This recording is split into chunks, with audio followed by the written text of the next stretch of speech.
В Якутске проходит Евразийский форум социальных работников. Съехались делегаты из 14 регионов страны, 6 стран мира. Сегодня гости встретились с главой республики Егором Борисовым.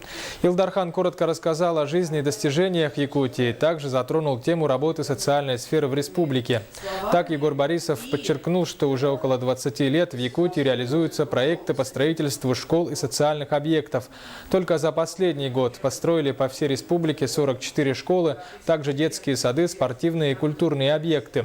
В свою очередь делегаты поблагодарили Егора Борисова за теплую встречу и плодотворную работу.